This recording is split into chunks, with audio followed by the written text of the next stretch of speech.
1960s, 2 miles up a hilly dirt road in the backwoods of West Virginia, a handful of scrawny, freshly shaved young Americans were weathering a harsh winter, the trials of isolation, and third-world living conditions in a threadbare, turn-of-the-century farmhouse, while the outside world carried on, seemingly without notice.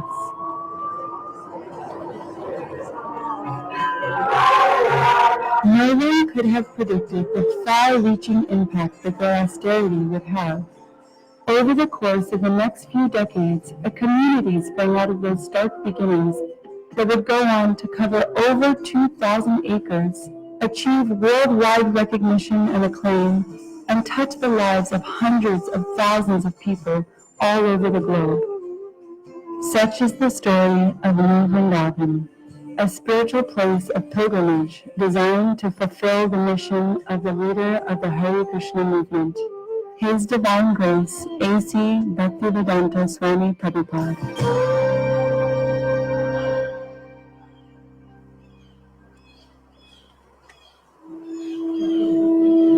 In 1965, in the spirit of Lord Chaitanya 500 years earlier, Srila Prabhupada boarded a flight ship in India bound for New York City. His aim was to spread Krishna consciousness and the Maha Mantra throughout the Western world. With $7 to his name, a foreign religion to impart on 1960s America, and clocking in at 69 years old, this was an uphill battle.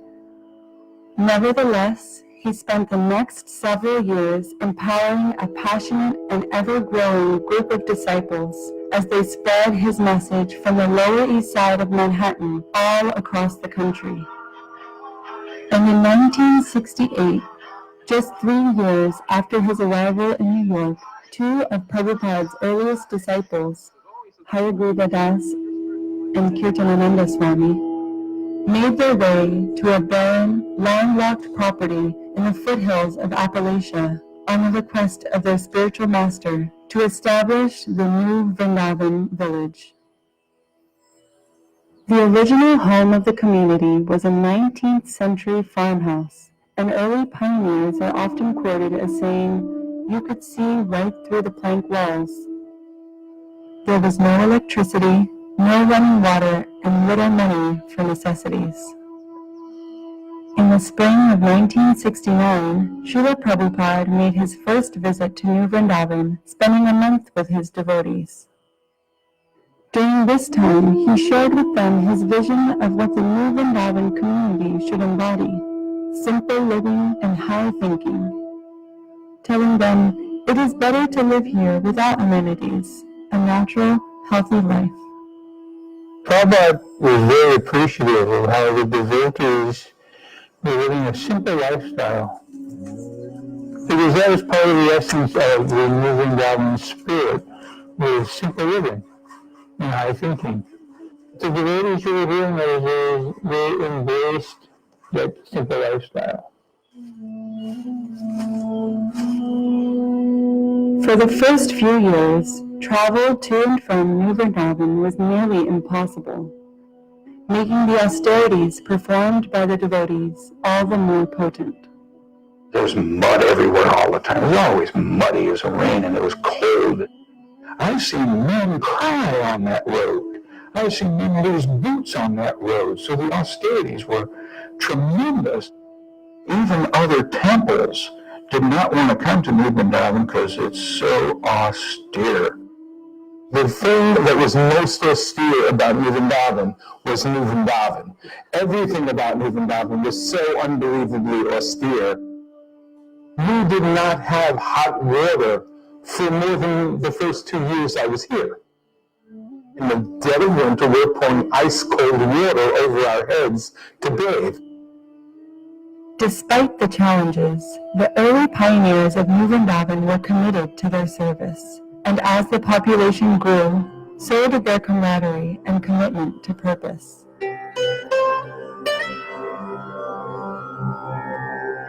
My first impression was, wow, this is not like the usual communes I've gone to. Everyone's laying around smoking dope and sleeping.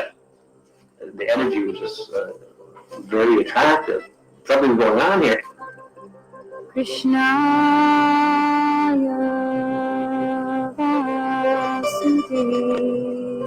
looking around at the hills and being out in this pristine, natural environment was something that I had never experienced really growing up. And I just felt Krishna was with us here, and we were just doing the right thing, and devotional service was so purifying, and I was just finally found what I was meant to do in life. We were actually doing very well at self-sufficiency. I mean, we were milking probably, 20 or 30 cows. We had an active plow department. We had a team of horses that were well trained. We were living our utopia, our spiritual community, and it was happening. Everybody was in it together. I felt glad to be part of it. One of Srila Prabhupada's earliest priorities in New Vrindavan was cow protection, and that became one of the major tentpoles of the community in its early days. I met Srila Prabhupada in New York. My first question is, do you have a farm community somewhere? And they told me about New Vrindavan. And they said, in New Vrindavan, the prime service is cow protection. And transportation is by horse. And that one line answer included everything I had ever hoped for.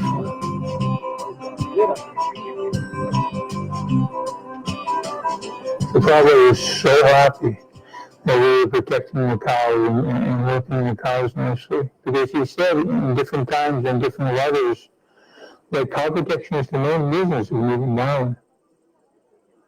In hopes of coaxing their spiritual master into retiring permanently in New Vrindavan,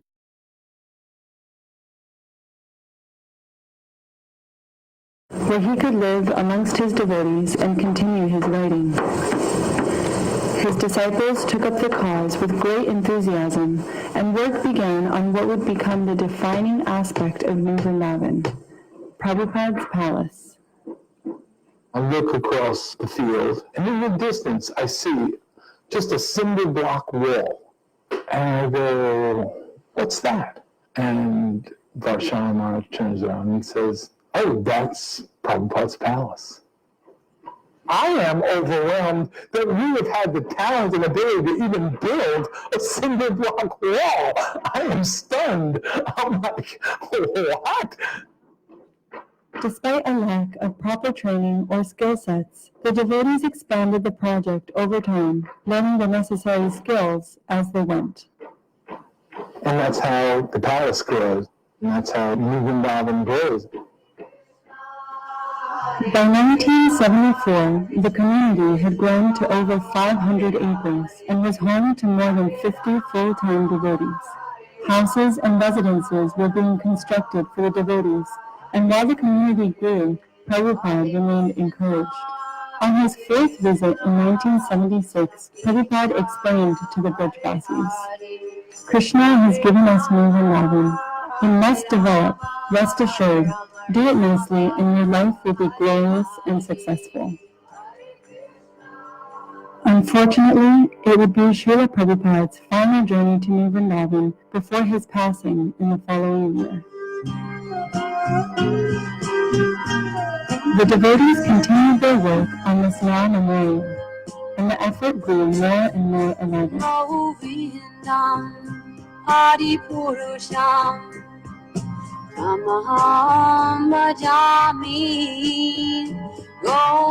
Devotees were dedicated in their service, and they became expert in their service. Everybody was involved in making sure that this palace was going to be built. Everybody, the men, the children, the women.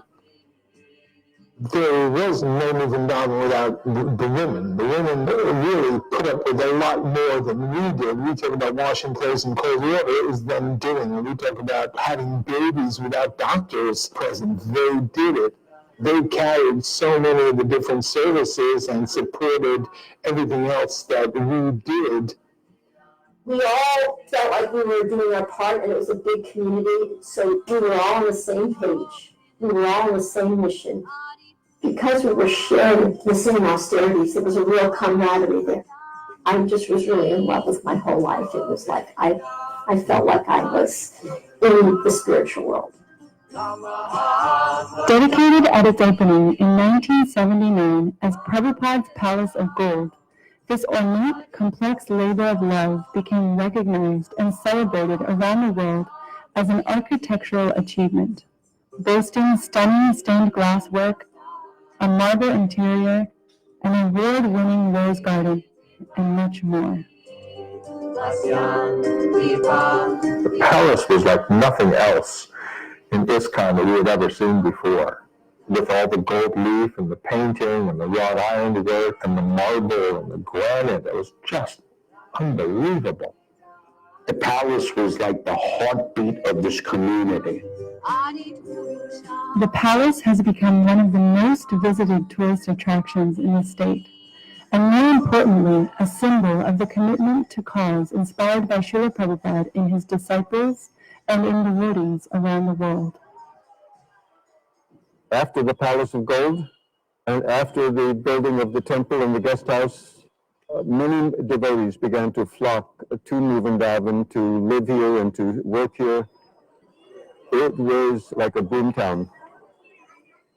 When I came here, I think there were about 60 full-time residents. And 10 years later, there was 600 full-time residents. So it grew by leaps and bounds. The decades since Prabhupada's passing have witnessed ongoing growth, challenges, and change at New Vrindavan. We became well known for ecstatic festivals and celebrations which would bring in thousands of guests and devotees from all over the world to celebrate Krishna and his pastimes. But part of that growth involved confronting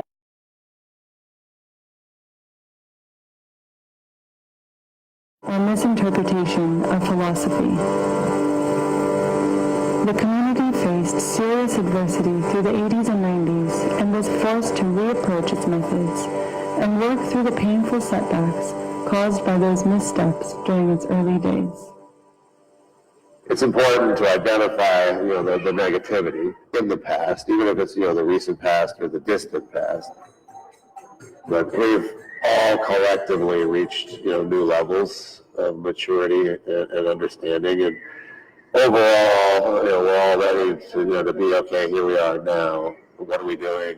What's next? What do we want? And how do we implement the things we do want and make progress? Building the infrastructure of New Vrindavan, that was a lot of austerity and surrender, and it was valuable. But building the community of New Vrindavan is a different set of skills that we have to learn. Interpersonal relationships, learn to listen, learn to appreciate each other, caring for each other, valuing each other. All these things are skill set that is so much more important than any physical development of the community. Through those trying times, and to this day, the devotees of New Vrindavan never stopped striving to create a community that holds true to the vision that Srila Prabhupada set forth.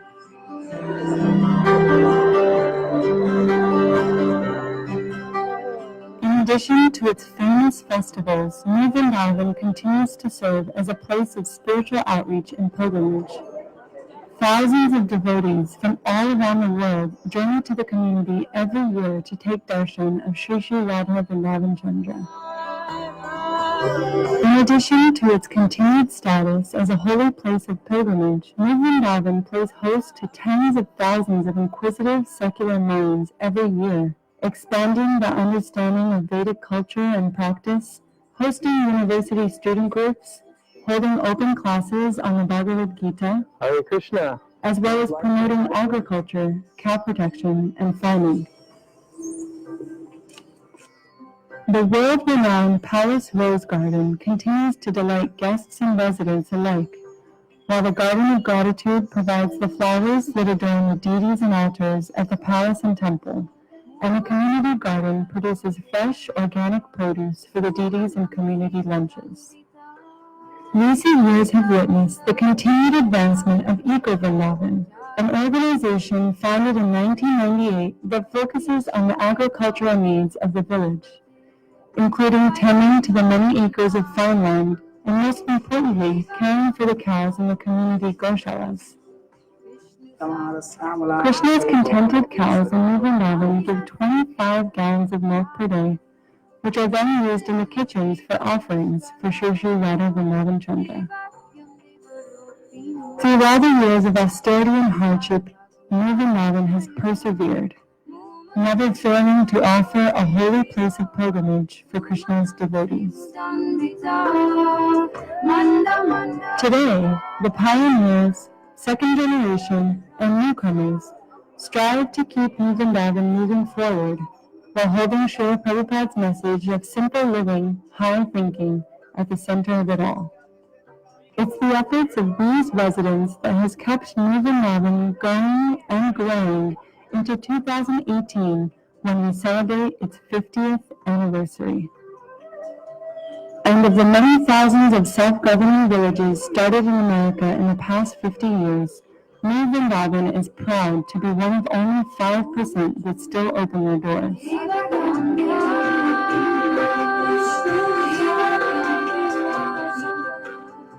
We humbly ask you to join us as we continue our attempt to make New Vrindavan the premier place of pilgrimage in North America and to accomplish all that Srila Prabhupada asked of us.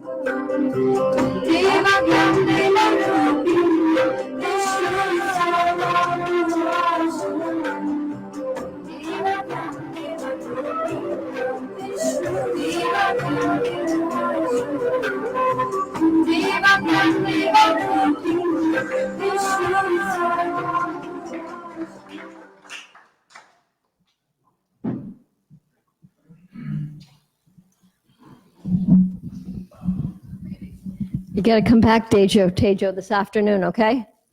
Tejo, 3:30. Got to tell a story, unless you want to tell one right now. Tejo, come here. Tejo, come back. One story. Yeah, one story. We're making an exception because... I'm working down Bahulabon right now, and what we're going to do is, I don't need this, I got a big mouth. We need it for the internet. I'll hold it for you. Oh, I see, okay. We are making the old barn down Bahulabon back alive again. I'll hold it for you. What we're doing down there is we're going to be making 2 apartments down there so that we can hopefully bring families in here that are going to take care of our cows and everything. What's amazing me is that me and Nata stayed in that building even before the walls were up.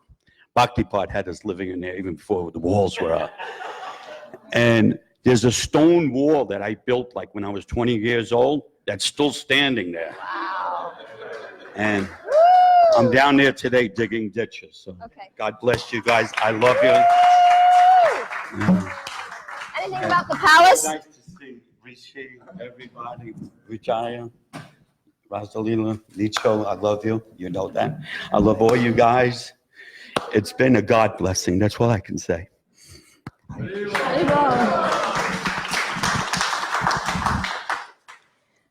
I was afraid to let him. Should we turn the volume up a little bit? No? Just a tad? Okay.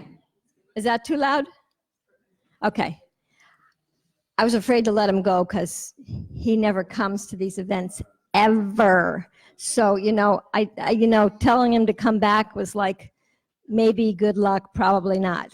So I figured just to get him to come and say something that was really important. So thank you again for coming. More people will be coming in. There's people down there that I knocked on their doors. People are still coming up. And I just wanted to thank everybody for coming. And I wanted to set the stage for how we're going to, do the sharings. We were going to start this morning with the heroine stories because we want to really focus on the unsung heroines and the unsung heroes, the support group. Just like to put on this event here, took a lot of little people. A lot of ladies. Madhavakanti made the flower vases down there. She spent 5 hours on her feet. You know, people ordered the supplies. Malika ordered the supplies. Madri decorated the palace. I have a list, if I can remember. Let's see. Tapa Punj cut the flowers, picked 100 flowers. I made specials. I was going to mention his name, that he did that. So many people contributed to this event. Of course, Shikshastik is filming. And we really want to make this event also available to people that weren't able to come here due to health reasons. So this is being live streamed right now. And it's also going to be recorded on Facebook page. So anybody can, you know, look it up and show it to your friends later on if they missed the event or if they weren't able to catch it when it was live streaming. New Vrindavan Facebook page. So as they live stream, it automatically gets recorded. So you can show this to anybody that you want to show it to. So that's an important part.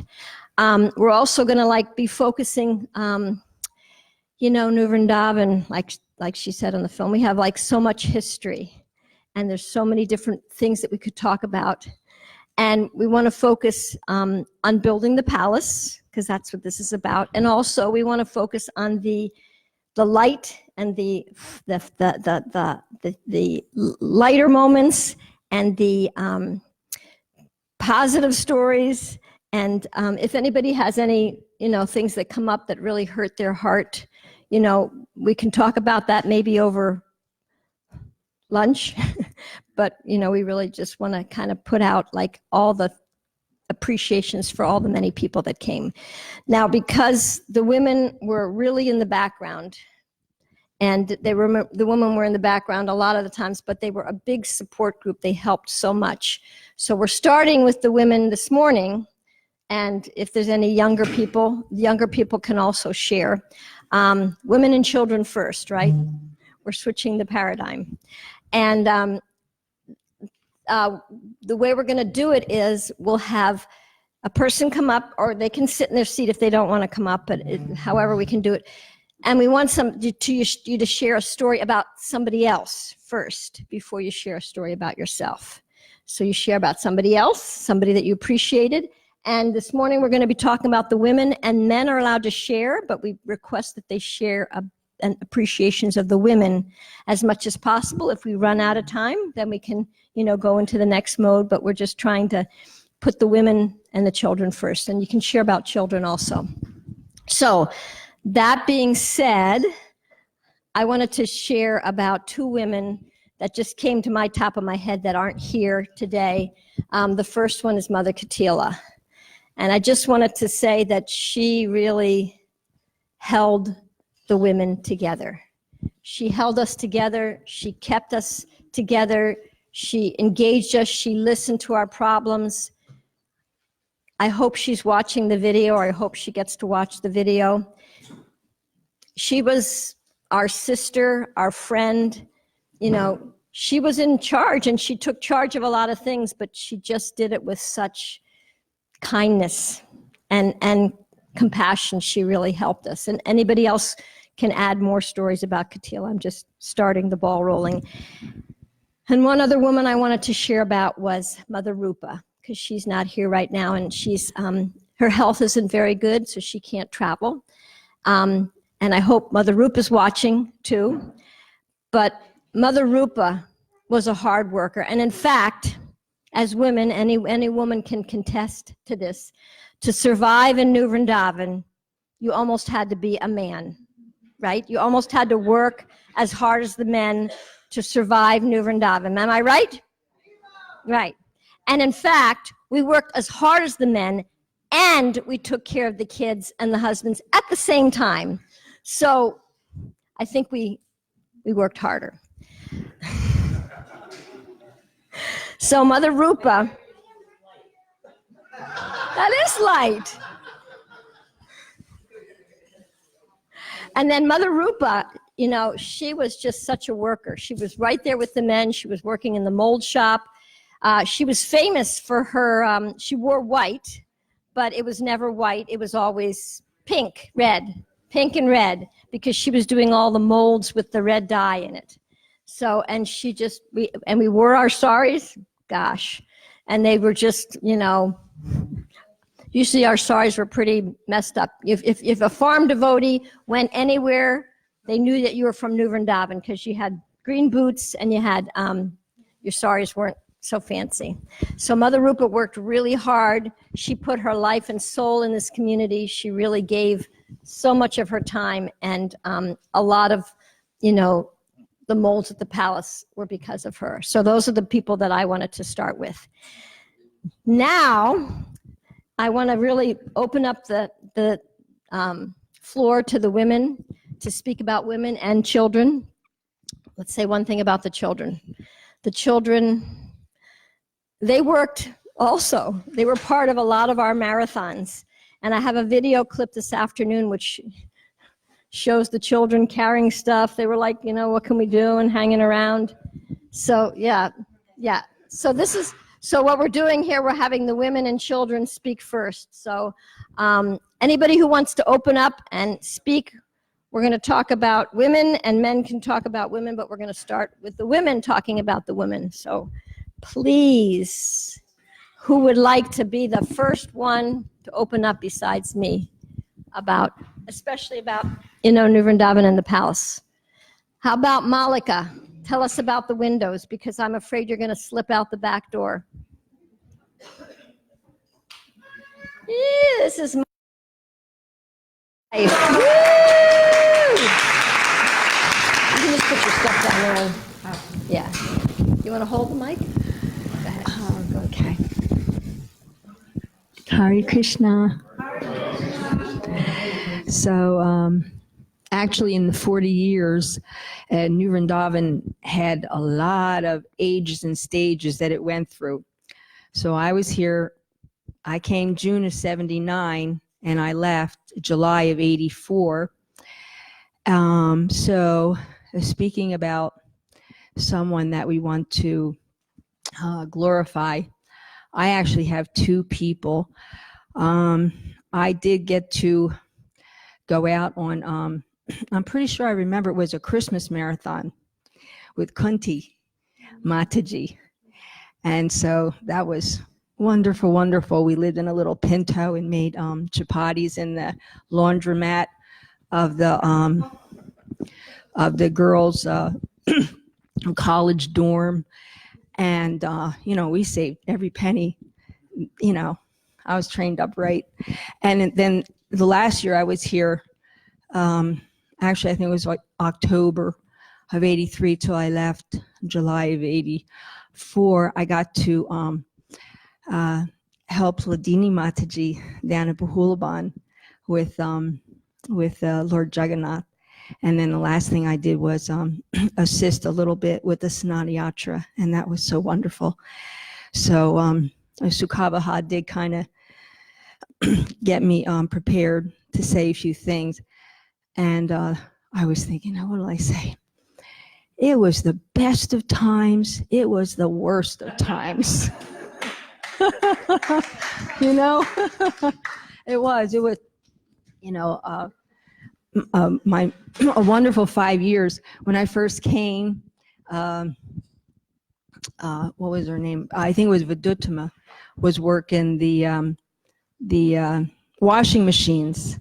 And so I got in right away, got a key.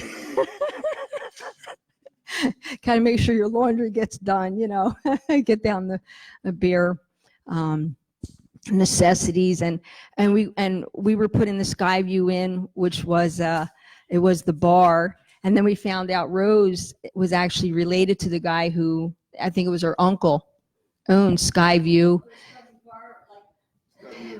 The Skyview in which, I don't know, it's across from, it used to, oh, is he on that side? Rupanuga? Okay.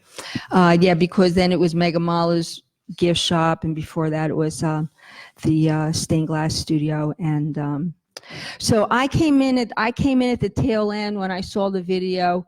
I just feel bad. I don't think I represent everything that went on because I came at the tail end. We were doing the peacock windows. I got my peacock window t-shirt on. That was so nice. The devotee who made the peacock window t-shirt. And but Kalpa and Nanda Kumar they were working on the mosaics, which is, the walkway around the palace. And then we did the sandblasting of the urn doors. And we also did the entrance doors, the little squares.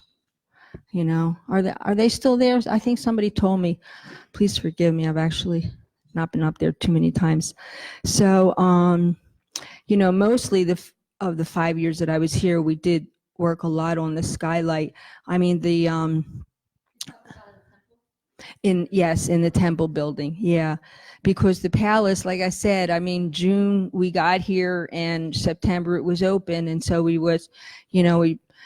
popped out those, the peacock windows, which Narendra, he knew how to paint on glass. And so, and then, like the feathers, the way he made it look like feathers, and then the jewels and all. Narendra really, maybe we can all say a prayer for him because he did such wonderful, wonderful service for Prabhupada the few years that he did.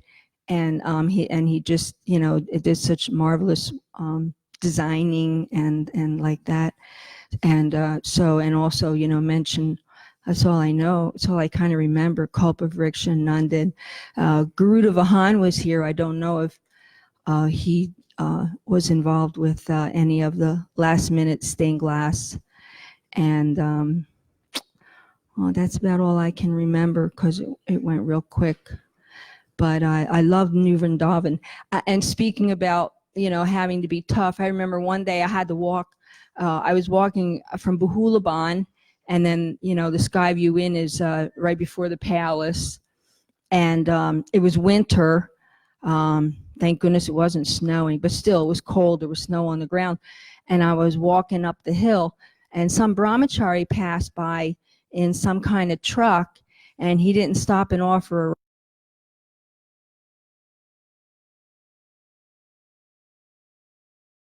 I complained to Narendra, because we were like having different boys come to the studio, and he was training them up how to do stained glass. That was one of the things Kirtanananda was doing.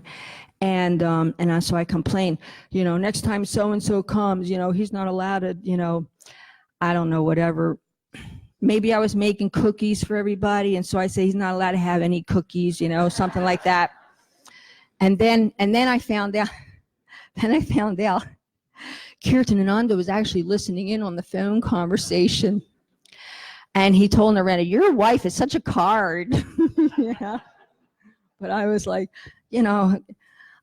I do joke sometimes for a movement who, we preach that we're not our bodies. We are just so bodily conscious. So anyway, and then I ended up back here. I was passing through, literally passing through. And, Krishna knows each of us. So I think it was Lord Jagannath. He wanted to say hi. It had been so many years. And it was like 11 o'clock in the morning. So I couldn't give the excuse, well, I'm not going up that long windy road and 9 o'clock at night, I'll get lost. No, it was 11 in the morning. So I came to visit because I wasn't in such a hurry. And I'm still here. I'm very happy that and every day I thank Prabhupada for the facility. And I also did want to mention, I wanted to say thank you to Kirtanananda, because we don't know, who he is in Krishna's Leela, but for me and for I was thinking hundreds, but I thought, wow, what do I know? Maybe it was thousands of devotees. He gave us a facility to do so much service, and it's still going on. It's still going on. So, all right. Thank you so much. Hare Krishna. Thank you. Yeah, we're trying to get the people who don't speak and who sneak out the back door. So there's no more of those in here, right? Are there any other women who want to speak? speak Rasalila. Come on. Tell the story about, come on, how tired you were and all that. The details. And to say something about one other woman first. Yes, of course. Hare Krishna. Thank you so much, everybody, for coming. I had the honor of helping Sukavaha. I may have called some of you. I may have called some of you on the phone. And so thank you for coming. It's so great to see everyone. I want to thank Mother Sukavaha Prabhu for everything she's done to organize this festival. She has worked really, really diligently. Amazing. And she's still working diligently every day to keep it together here. She's such an organizer. So I want to recognize her for her service lately to organize this festival and in the past, because pretty much everything we needed in the day came through her store and through her agency. I mean, there were others before her, but once she took over that service, it became easier, I think, and a little more organized. So thank you very much, Skama Peru. Anybody but me. You're allowed to talk about anybody but me. Sorry. Too late. Too late. Yeah, I also, of course, Mother Rupa came to my mind because she was so integrally involved in the palace building. She and I were the two main women that were on the palace crew. So we were very close during those years. We actually roomed together, I think, at one point. She was really an inspiration because she was so serious about her service, and it inspired me quite a bit. I was kind of a nonsense, but my first service here at New Vrindavan, I came in 1974. We were traveling a lot for raising funds for the community by selling incense, and later it became a jewelry business and like that. And we'd go back and forth. We'd spend a little time here, and most of the time we're out on the road. And that every service has its ups and downs, but it was great. I got to read a lot, which I think a lot of you here on the farm maybe didn't have a lot of reading time. So being a new devotee, I was very happy because I would just like sit in the car and read most of the day when my services weren't needed. But at a certain point, Kirtananda, we were in Columbus. We had a restaurant and I was doing service there, baking for the restaurant. And at a certain point, he just sort of like tapped me to come back and work on the palace crew. And first it started out as in the mold shop with Sudanu Peru, and he was just like the best boss ever. It was like so Krishna conscious and so, so kind. Put up with all my mistakes and patiently teaching me how to help prepare pieces to be molded. And then when we got further along in the process, I also did some casting of pieces. But then when they started putting all the cast pieces up in the building, somebody had to go up there and make them look perfect, make them look like it was all one continuous molding. And so I was, and there were a lot of really, really funny pieces because I don't think they ever threw out anything. I mean, like some of the pieces that they put up were so like wrecked, but that was okay. It was more service for me. And I was really basically in heaven up there.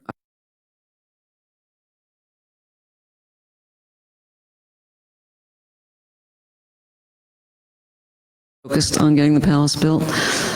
And I just felt very privileged because I could just sit up there in a quiet place, listen to Prabhupada's tapes, and focus on doing something I never knew that I loved this kind of work, but it was just, I think it made me just like one of the happiest people ever. So I enjoyed that service for so long. I probably should have been going quicker because at the end, we were just like so pressed for time. But, anyway, it was a team effort. You can only go as fast as the person in front of you is going. And so, it was just a pleasure getting to work with all these great souls. Kaladri was also working with me when most of the finishing work was done and the touch-up, get the moldings prepared. Then it was time to gold leaf. And, he taught me how to do that. It was like just an amazing privilege for me to be able to do that. I mean, I think later you're going to hear some stories from Vishnudas, who couldn't be present, one of the artists. He was talking about, because he did those smaller pictures around the base of the dome in the main temple room. So he was talking about that, and I won't no spoilers, but it was interesting because he was mentioning how he came very close to some serious accidents. I mean, I don't think we were very safety conscious, and rickety scaffolding, and like, I don't think I'd ever do that again, going all the way up to the top of the dome inside on a scaffold that felt kind of actually really shaky. But, you're young, you think you're going to live forever. You don't have any fear, it was amazing. And you feel empowered. It was mainly empowerment, just like every other service that Krishna has us do. It's due to his empowerment. So, because I had never done this kind of work before, just like so many people had never done the kind of things that they did and the skills that they developed. It was just such an honor to be part of that. And I just, I still feel so grateful for having that privilege. And just because in the last part of the marathon, everybody probably remembers that after working a full day, hard all day, taking care of your kids, cooking, whatever your life consisted of, then you still had somehow or other energy and time to come up to the palace in the evening and join the marathon teams that were there in the last few months before the opening. So I am indebted to all of you, but thank you so much. It was just amazing. Krishna's so kind. I also kind of want to mention, because I know a little bit out of sequence, but if everyone could please remember Karusha Prabhu, our top artisan in the marble shop. He's still on the planet, but he's not well at all. So please keep him in your prayers, because I can't walk into that building without thinking of him at every step of the way. He was a master, and he sacrificed his health and so many things. So please remember in your prayers. Hare Krishna.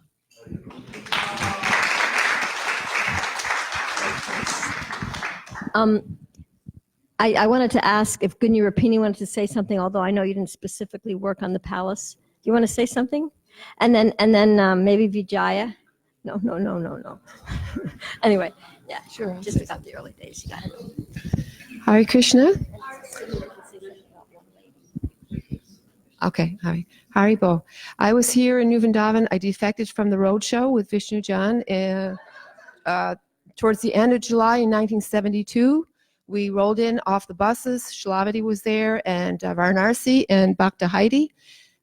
We rolled into Bahulaban, and we got there just in time for the 4 o'clock Artik, because it was the old farmhouse when the curtains opened up, and they used to shine a pink light on Radharani and a blue light on Vrindavan Chandra. They had burned so much incense that when the curtains opened up, you couldn't see the deities at first. It took a few seconds. When the clouds, the billowed clouds from the incense parted, I took one look at Radha Vrindavan Chandra, and I fell down, dandavats, did the Artik, and after that, and I was so shy, I had, I believe, Shalavati go and ask Vishnu Jan that if I could stay. I didn't want to be with the roadshow anymore, because I was here to serve Radha Vrindavan Chandra. He gave the blessings, and that was it. I became a Brijabasi. So shortly after that, I became, I don't know who asked me, but I became the milkmaid. I was on the porch, and we had an old-fashioned, but it was electric, so that was cool. It was an old-fashioned milk separator, which ran by centrifugal force. You had 2 buckets. One would collect the milk, and over here, the cream would come out. I would love to do it again. But the problem was, since the cows were milked twice a day, in the morning and the evening, or early evening, the brahmacharis were so staunch, the cowherd boys. I remember Yamaraj, Sudanu. I can't remember a whole lot of other brahmacharis that used to milk the cows, but they would not bring the big container of the milk to the porch. So I was forced to go to the goshal and get that big can and somehow or another bring it up to the porch and then pour it in and start the process of separating the milk. So I got muscles still from that day, and I still use them in Christian service, so that's a wonderful thing. I feel blessed. I remember being in the old Vrindavan farm with 12 brahmatrinis. The only grihastas that were there were Devata, Parayana, we called her Parayana, I think it ended up being Parjana, and her little daughter, and the only brahmachari was Radhanath, who milked Kali of the cow. we would go to Arti, and we would need butter for the next offering for the deities. And so we would put whole milk, or it had to be the right temperature. We'd put the milk in, or the cream rather, into a ball jar with a tightly screwed cap. And the whole time during Arti, I'd be jumping up and down. It took exactly the amount of time, 25 minutes, for the Arti to be over. And there you had it, you had butter, which was pretty cool. I also have to say I delight in the memory of, it didn't matter if it was cold winter or hot summer, we thought of it, the brahmatrinis. We would put our 10-gallon metal buckets over our head, and everybody had one because that's how we washed our laundry, with a stick and hardly any soap. And we used to circumambulate after Mangalarti around the farmhouse with the buckets on our head, because you could really hear the holy name real good. It reverberated into your head. And so I think I did benefit for that. I also benefited, one other story, I have so many. One other significant story, I was Bhakti Jinni. Srila Prabhupada came 1 month after, or a little less than a month after I came in 1972. He came for the first visit. No, I believe it's a second visit, 1972, for Janmashtami. And they had built the pavilion on the hill by Bahulaban. I don't know how it was possible for Bhakti Jinni, no, a nobody person. I was tasked with transferring the deities' plates every hour on the hour. Now, Vishnu Jan's deities were on the altar, and of course you had all the other deities, and you had so much prasadam, or rather the plates had to be transferred. So I was tasked with transferring the maha from all the deities' plates. And it was, yeah, every hour on the hour. And it was like, I don't know, 10 plates. And it was outside set up on some tables. And there was a big trash can here with a trash liner. So I figured it out. When I transferred the plates, I would take some sweet balls. It didn't matter, ladus, lagdus. I had a smaller bag inside the lining of the trash can. So, of course, we were fasting for Janmashtami all day long until midnight. At midnight, I had collected, because I did it deliberately, 108 sweet balls of different varieties. So at 12 midnight, when it was time to take prasadam, I went into the Brahmatrini ashram and I ate 108 sweet balls. And they were yummy. So I'm thinking, I have so many stories, but I'm thinking how I can glorify one particular Vaishnavi. And I think it would have to be Rupa, because at that time when we were in the old Vrindavan farm, she was one of our brahmatrinis in the ashram. She would do anything and everything. She was so surrendered. She definitely thought outside of her body. If we needed to have her run down to Bahulaban to get something that we really needed for the deities, whether it be for cooking or for sewing for the deities, that was one of our main services, she would run down. It didn't matter if it was rain or snow. She would just go. And she was incredibly surrendered, and she never complained about anything. And I really give my heart to her as a god sister, because she was very, very special. But those were very special times. One last mention was, we had Kubja the goat, who I kind of took care of. Excellent lawnmower. You just stake him, and he'd eat all the grass. She'd eat all the grass, and then the next day you'd put her over here. I also remember Moochie the dog. Anybody remember Moochie? Moochie the dog? But there was a dog before that. In 1972 in Madhaban, I believe it was Naranjana's dog. It was a hound dog that he brought to New Vrindavan. That dog used to chant, Haram, Haram. And he was very, very special, and he ate lots of prasadam. So I have many other stories. Maybe I'll have another opportunity at some point. But thank you very, very much for listening to me.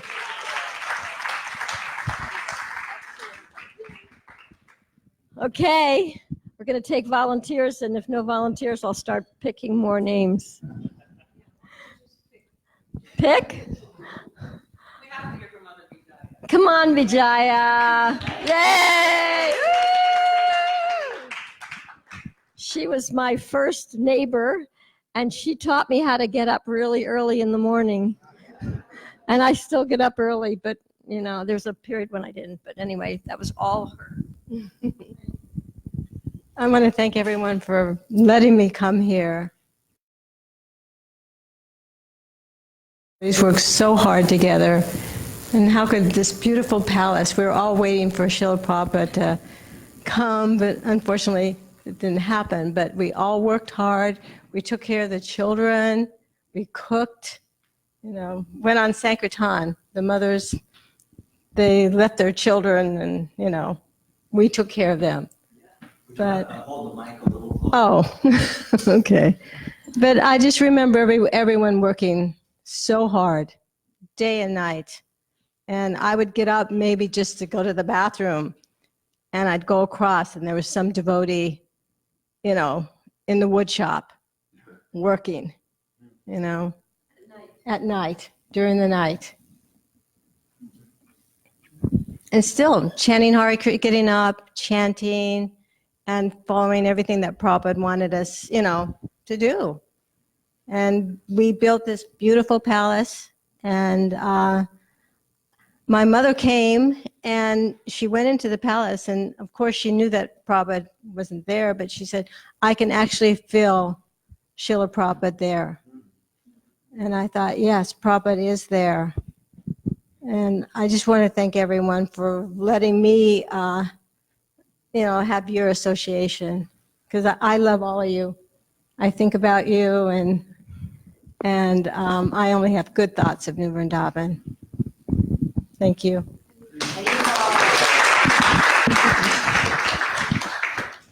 And I think it's really like, we're like sisters and brothers. It was really, we grew up here, and the relationship is really, significantly different than maybe other places. I mean, I know in other temples, people that were, together for a long time, but we were together for so long. And I also feel like, one thing I was thinking this morning, in the early days, we were all so young, we didn't know anything. But I think that's really what had it really work, because what we knew didn't get in the way. So we didn't know anything, so we really depended on Krishna. And we were just really open, and we were open to miracles happening, and we were just open to Krishna helping us. And we would just say, Krishna help. And Krishna he used us because we were just so open and so naive and so unassuming. So I think there is an advantage to not knowing anything, and sometimes knowing can get in the way. So I think that was really helpful. Okay, so who's the next mother? Lajavati. Thank you. Yay. You can talk about the other aspect of the palace. Yes. Yes. Well, it seems like a lifetime ago, doesn't it, when we were doing this? Anyway, don't you love Vijaya? She was so sweet. I remember, I just have to say a few notes, because as you know, I was gone a lot in the palace years collecting for the palace, and Vijaya was always so sweet. She'd do Sudhanu's laundry. So at the Pittsburgh temple, I always used to make her these Prabhupada cookies with jam in it and bring it to her as a treat, because I don't know if they were any good, but I remember doing that. And she taught us a trick too, all the austerities back then with the cold water, and Vijaya had it down. We had our pots. We'd fill up all the big pots in the kitchen and put our names in them, so we'd have hot water, to wash our hair and everything. And Vijaya was good at finding different methods like that, but Vijaya was always so kind. And one other person I'd like to mention too is Ishani. She did so many things for the palace. I mean, you go up there, she's everywhere with the chandeliers, all the peacock, the decorations, Purnamasi. She did so many things too. So those are a couple.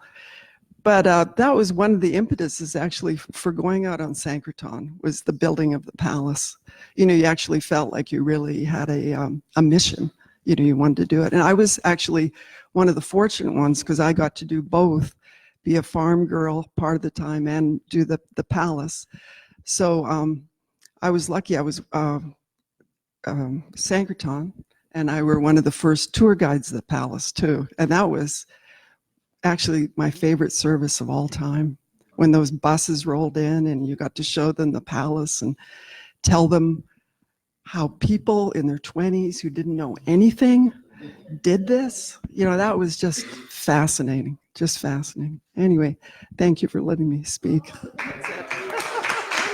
No funny stories? More later, more later. We'll go around, we'll give everybody a little. Okay, who's next?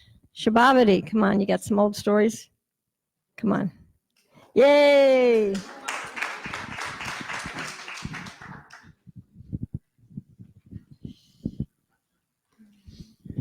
I actually didn't do too much directly on the palace, except like a little gold leafing and maybe a little work on the stairs or things like that. But I remember we would always get on the bus and go ride and chanting Prabhupada's Palace, Hari Hari Bol, all the way there.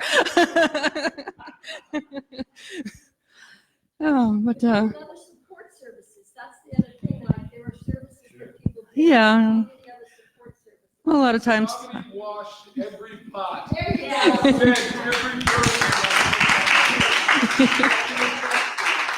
Yeah. Without soap or scrubbies, mind you. We had wood ashes and cloth. Oh yeah. Oh, there was nothing like a 50-gallon burnt tapioca pot. I'm telling you. You know how that sticks? The combination of milk and sugar and tapioca.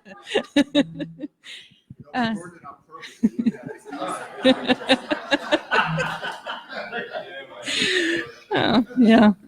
And they were always black on the outside, so all our saris were always black when you worked in the pot room. You just had a black sari, you know.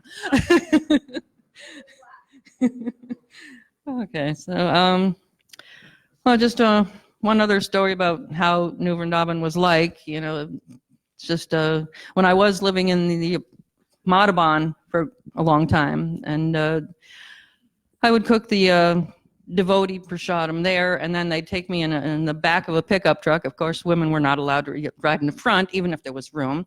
So I had to ride in the back. And then I'd get to the Bahulaban, and I'd cook the deity breakfast. And so that was one thing. And again, when I was doing the deity breakfast at another time, I was actually living in what was called the New Barn in one of the apartments there. And it got cold in the wintertime. And really cold. Nobody knows what it was like then, but unless you were here. So they had these baseboard heaters in the apartments, and I hung my towel over it, but since it was against the back wall, instead of being dry in the morning, it was frozen to the wall. So that's how cold it was. And when I went into the deity kitchen, they had put the water dripping and one of those Agasura heaters to make sure that the water stayed running, but the Agasura heater had failed. And there was like a waterfall of frozen water from the sink down to the floor and all over the floor. It was like an ice skating rink. And there was somebody, some brahmachari who was tasked with, chopping some of the wood and getting the wood stoves, which we had in the deity kitchen, going for the people who were going to come and cook. But as I was walking in, this guy was like throwing down his axe and running out, quitting. He had gotten frustrated and fried with it, so I had to, okay, I guess I got to do that. So I was chopping up the little wood into splinters in order to get it going, because it was all wet wood, wet frozen wood. And so I finally got that going, and then I had to take the axe and chip the big milk can off the floor and put the whole thing up on the stove to get some milk for the deities. So that's the kind of things we went through. Oh, and I do also appreciate all the mothers who were there, like Kunti and Ladini and Parayana and Shani, and that they were all such wonderful God sisters. And we all made it through because of each other, I think.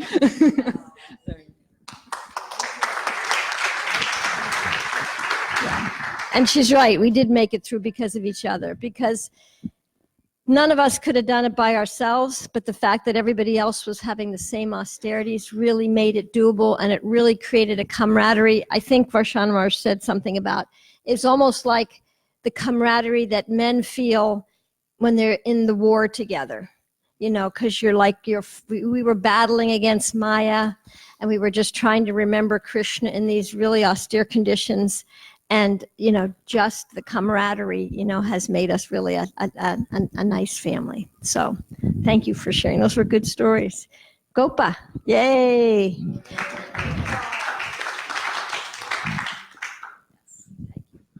Hardball. I just wanted to mention, I always call her Jamini, but I know she liked to be called Yamini. But she was here when I first came. And I just remember her, always playing the harmonium, sitting on the ground with a group of children around and playing the harmonium and singing all these wonderful songs. And I didn't know at the time that she had written them, but she was just a very sober, Krishna conscious person that I was impressed with back then. And I also wanted to mention Mother Vidya because she was in charge of the women when I came. And they used to call her Sergeant Rock. And she engaged me in my services. And she gave me, she gave me what I was supposed to do that day. And when I first came, the first person I saw was Mother Vijaya chopping wood. We walked up the little hill at Bahulaban, and it was cold outside, and she was out there chopping wood, and I was just very attracted to that for some reason. And I remember Lajavati, talking to me and just being so nice. And, I was kind of taken aback by how austere it was, even though I was so attracted to things. It was so cold, and, there was no furniture, there was no chairs or anything. It was just very simple. But I was, just getting to know about Krishna consciousness. And Tapapunj was here too at the time. He was on the porch when we walked up the hill, and I was with Nicho, who was a friend, and another few friends. We all came together, and we didn't really expect to stay at the time. But he did end up staying here, and we were kind of shocked that he wanted to stay. But I guess he had gotten a lot of association with Radhanath Swami and just had a kind of different experience than the rest of us. That we actually had gotten snowed in and ended up going back to Michigan. But I was really touched by the experience here, and I was so attracted. I just wanted to keep learning about Krishna consciousness. So when I finally did come back in the spring to live, it was beautiful weather, and I spent the first 6 months, the whole summer, working in the fire pits and helping get the lunch together. And Tapapun showed me how to start the fires in the fire pits, and I just had a great summer. And then it started getting really cold. And I was actually kind of fearful because I could just feel I didn't know what to expect, how I was going to survive. And I had gotten to the point where I was doing the pots, and Shabhavati was describing, how we would wash the pots with ashes. We didn't have really soap or anything, but we used hot whey. We didn't even have hot water, so we would get the whey that was in the pits when it was still hot, and we'd use that and scrub with ashes. And then we had cold water to rinse, and we didn't have a hose or anything. We had it running down a tray that was coming off of the sink in the pot room, and the pots were on the ground, and they were all black. And my parents came to visit when I was doing that service, and my mother was crying because I was all covered in soot and everything, and she wondered is this what she's going to be doing for the rest of her life? And she ended up laying in the back seat of the car with a headache. But I was starting to experience a little, difficulty in having enthusiasm to get up and do these things. And for some reason, Mother Lakima, who was also here at the time, she was very blissful and always, enthusiastic. And she was always really nice to me. And she just came in the pot room one day and said, "Pack your bags, you're going out on Sankirtan." And I guess, I don't know, it seemed like Krishna just knew that I was always inspired when the Sankirtan devotees would come, and they were always so clean, and they were always they were always happy, and they were chanting their rounds. I remember I would be we'd get up at 1:45, and I would be just like out like a light during japa. But when the Sankirtan devotees would come back, they were pacing back and forth and chanting, and they were just inspiring to me. And I would chant when they were here, and they were always nice to me. So I did start going out and working the airports. And one of my best memories is being with Lajavati in the Chicago airport. And she was just a great person to be with. She was always